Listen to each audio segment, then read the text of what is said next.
everybody, Daphne again, and welcome to part 2 of my Jason Voorhees fan art demo.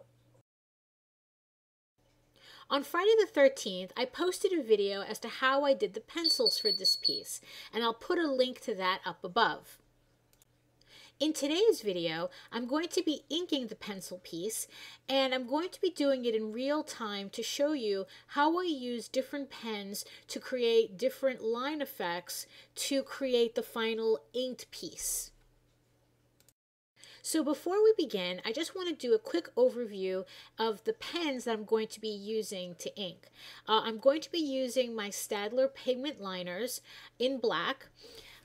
These you can pick up at Staples. They're relatively inexpensive, and I use these mostly at conventions when using my Cohen or Rapidographs are just too inconvenient to carry around. I usually rotate between using these Copic multiliners and Prismacolor multiliners, depending on what I have on hand at the moment. As you can see, there comes with 4 different line weights, a 1, a 3, a 5, and a 7. And for now, for this piece, what we're going to do, because it doesn't have a lot of detail in it, or at least a lot of fine detail in it, I'm going to go ahead and start the piece with a 0.3. So what I'm going to do now is I'm going to use the 0.3 line to put down an overall outline on the piece. We're not going to worry about details or anything like that. What we're just going to do is, like I said, is put the outline down, and then we'll go in later with the other pens to adjust our lines to give it the feel that we're looking for in the final piece. So let me get started. So as you can see here, all I'm doing is just tracing over the pencil lines. I'm not doing anything fancy with it. Like I said, all I want is just to get the outline done so that we have our shape of the drawing to work over.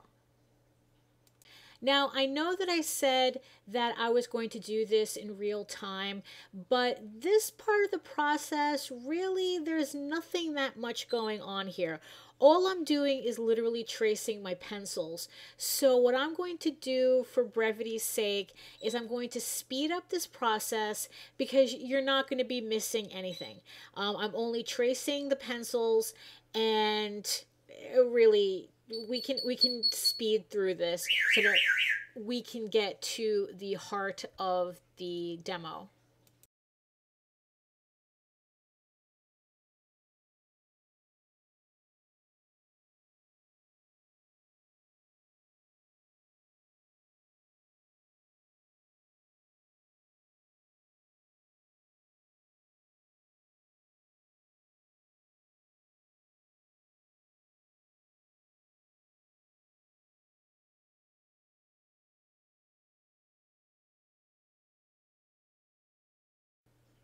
Okay, so now that we have our basic lines down, now we can begin to work on how we're going to make this line work more interesting. As you can see, there's nothing really much going on with it.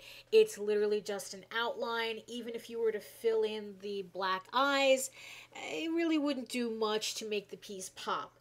So this is where all our other line work is going to come in. So now we're going to use the number 5 pen, and what we're going to do is we're going to go over the lines that we want to start adjusting so that it imitates shading and light. What I usually do is that I try to imitate what using a brush would look like, but because I'm not a brush person, I'm a pen person, instead of learning how to use a brush, I'm just learning how to imitate it with using a pen. So what you want to do is you want to remember that the lines are going to be thicker where your shading's going to be, and they're going to be thinner where your light's going to be. Now, at first, it's going to look like all I'm doing is just retracing the lines, but this part I'm going to leave in real time so that you can see where exactly I'm putting in the thicker lines to imitate shadow. So let me start on that. So remember, where you're going to have shadow is going to be where you're going to thicken the line and leave the rest of it not as thick so that you start giving dimension to the piece. An easy place to show that is right here under the chin, where you're going to have a shadow being cast. And you can see that right there, how already just that little detail makes the mask, makes the face seem more dimensional. So this is the effect that we're trying to get in the rest of the piece with our thick and thin lines. So one of the things that you also want to remember is that whatever is closest to the viewer is going to have a thicker line than things in the piece that's farthest away from the viewer. And just to point out is that just because I'm using a pen, or these rules really apply to any item, to any material that you use, any tool that you're going to use. There is no one way of inking, but the rules of inking are pretty much the same no matter what tools you use.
So I'm just about done with this part of the piece, and already you can see how adding thick and thin lines and shading, simple shading, can really make is really making the piece pop. And you really don't have to be that complicated with it. Just knowing where to place your shadows can really enhance your drawing.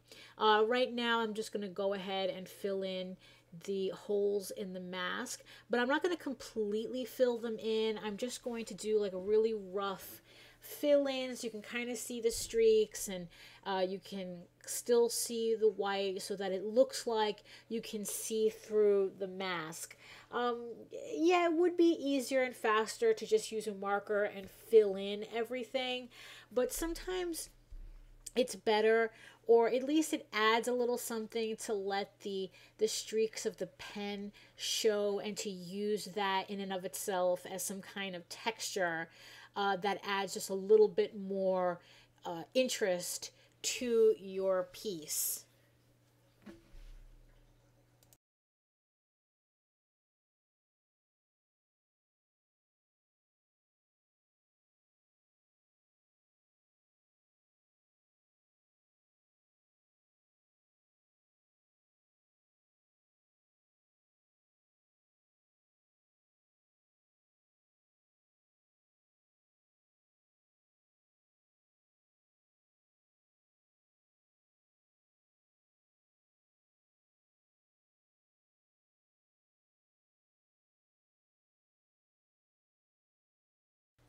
Yeah, you see, you can really see it in the eyes that that it just looks nicer, just being able to see the streaks of the pen instead of being just solid black orbs. When I go in color, I'll probably be able to add see through the streaks, which will add a little bit more dimension. But yeah, it's like you can play around with the pen uh, to create effects that just makes a piece look nicer.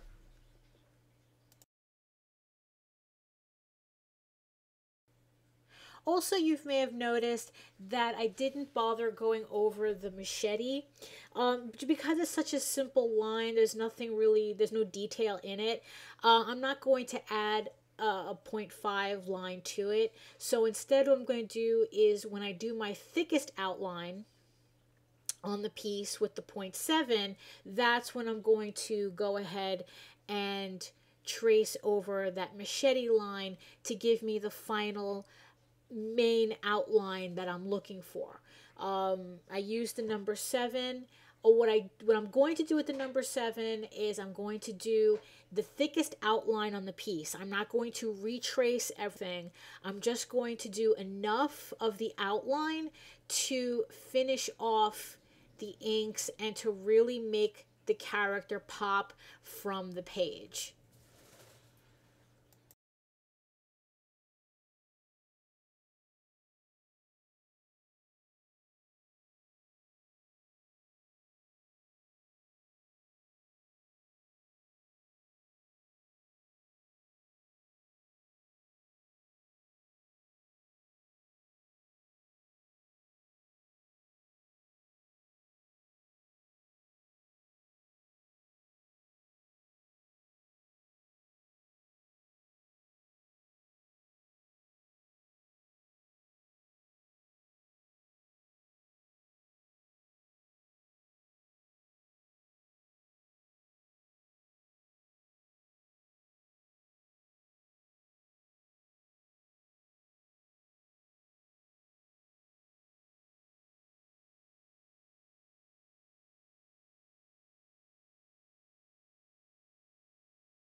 So here we are, just about done with this outline.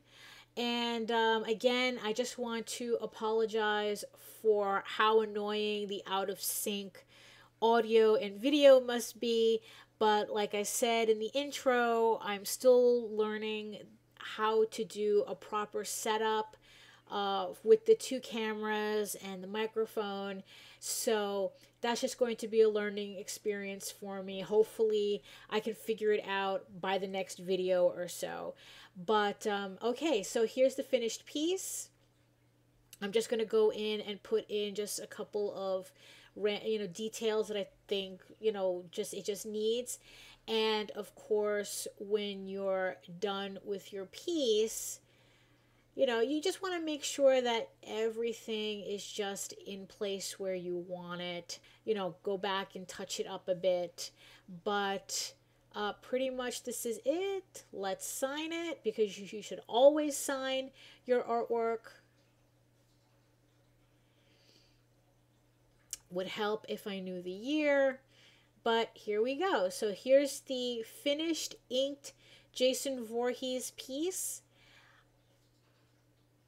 I hope you found watching me do this in somewhat real time informative. I hope you liked the video. Give it a thumbs up if you did. Comment down below if there's anything else that you want to know about the process. And I hope to see you on the next video. So thanks again. Bye. Now at this point, I like the way the drawing is coming out so far, but I'm not really crazy about the way the hand with the machete came out. So what I'm going to do is I'm going to erase that